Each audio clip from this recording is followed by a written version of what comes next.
Hello po, magluluto po tayo ngayon ng ramyun. So, ito po yung noodles ng ramyun. And then, ito na po yung mga gagamitin natin na mga ingredients. So, yung noodles nga po. Tapos, lalagyan po natin siya ng fish cake. Ayan. So, yung isang square po yan. Yung isang rectangle na yung malaki. So, in-slice ko lang po siya ng ganyan, kaliliit. Then, dadagdagan ko po siya ng cheese. Ayan, para mas lalo siyang masarap. At syempre, ito po yung kanyang powder. Lagay ko na lang po siya dyan. And, dadagdagan ko po siya ng 3 itlog. Ayan. Kung may seaweed po kayo, mas masarap po. Pero sa akin, naubusan kasi ako ng seaweed, kaya wag na lang. So, ayan po yung mga gagamitin ko sa pagluluto ng ramyun. So, ayan na nga po. Nag-boil na ako ng water.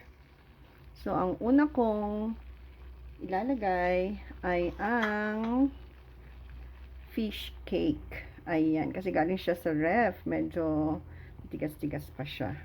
Ayan. Okay. So, i-boil lang muna natin siya ng ilang minuto. Okay, mga 2 minutes or 3 minutes, ganyan. Alright, so antayin lang po natin siya na mag-boil. Ayan na nga, nag-boil na siya ng nag-boil ng mga 3 minutes. Ngayon, idadagdag na natin ang kanyang noodles. Ayan, ang noodles. Okay. Antayin ulit natin siya na mag-boil ng mga 3 minutes or 4 minutes bago natin idagdag yung mga iba niyang ingredients. So for now, lagyan muna natin siya ng takip. Ayan.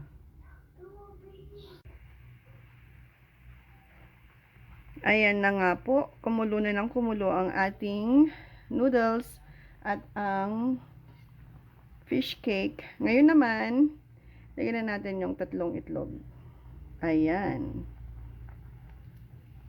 Okay. Ayan na nga po yung 3 itlog. Ayan. Wag muna natin siyang haluin para hindi mabasag yung mga itlog na nilagay natin.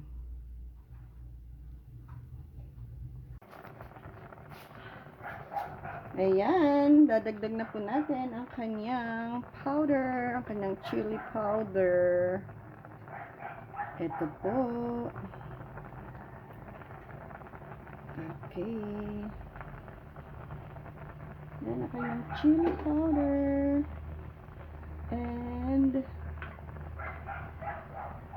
yung kanyang cheese. Ayan.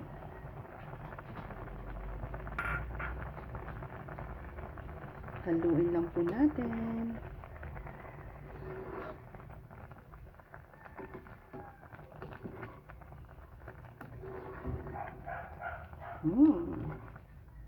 Bango-bango na kanyang amoy.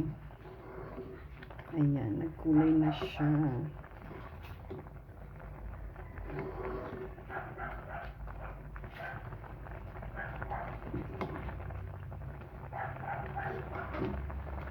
So, pakuuluan lang po natin siya ng 2 minutes or 2 minutes. Pwede na natin siyang hanguin. Pwede na po tayong kumain. Ayan! Luto na nga po ang ating ramyun. That ramen is so delicious, I couldn't wait to eat it. Yes. Do you like to eat the spicy ramyun? Yeah, sure. It tastes so good. Okay. So, gusto daw niya ng ramyun. Ayan. So, masarap pong kainin ngayong medyo maulan at malamig na panahon. So, ano pang inaantay nyo? Halina po kayo. Kain na.